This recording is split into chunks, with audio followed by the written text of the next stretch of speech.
नमस्कार. तुम्हाला सुद्धा नेहमी हा प्रश्न भेडसावतो का, की दिवसभरात पाणी किती प्यावं?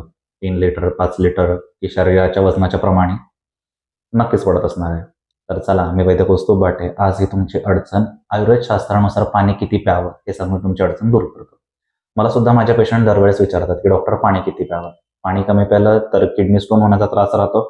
पाणी जास्त पिलं तर वारंवार लघवीला जावं लागतं. मग मी त्यांना जी सोपी ट्रिक सांगतो, ती तुम्हाला सांगतो.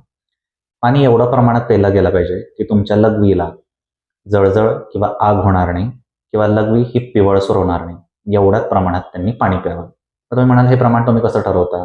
आणि त्याचं कारण काय? त्याचं कारण एक साधा सिंपल आयुर्वेदाचा सिद्धांत. पुरुषम पुरुषम भिक्षम. म्हणजे काय? एक व्यक्ती दुसऱ्या व्यक्तीपासून प्रकृती, काल, अवस्था या सर्वांच्याद्वारे भिन्न असतो. म्हणजे त्याच्यासाठी एका व्यक्तीसाठी लागणारं पॅरामीटर तसंच्या तसं दुसऱ्या व्यक्तीला लागू पडेल, हे आयुर्वेदानुसार जमत नाही. म्हणून आयुर्वेद शास्त्रानुसार पाण्याची मर्यादा म्हणजे पाणी पिण्याची मर्यादा ही व्यक्ती स्वरूप बदलते. म्हणून जर पुढच्या वेळेस जर तुम्हाला हा प्रश्न पडत असेल, तर मी ज्या 2 गोष्टी सांगितल्या त्या नेहमी लक्षात ठेवा आणि त्यानुसार पाणी प्या. म्हणजे तुम्हाला पाणी किती प्यावं ही अडचण राहणार नाही आणि जास्त पाणी किंवा कमी पाणी पिल्यामुळे होणारे त्राससुद्धा उद्भवणार नाही. आहे की नाही गंमत छान? असंच नवनवीन आयुर्वेदाच्या संदर्भात माहितीसाठी आमच्या पेजला लाईक करा, आमचा पेज फॉलो करा. लाईक, शेअर आणि कमेंट करा. धन्यवाद.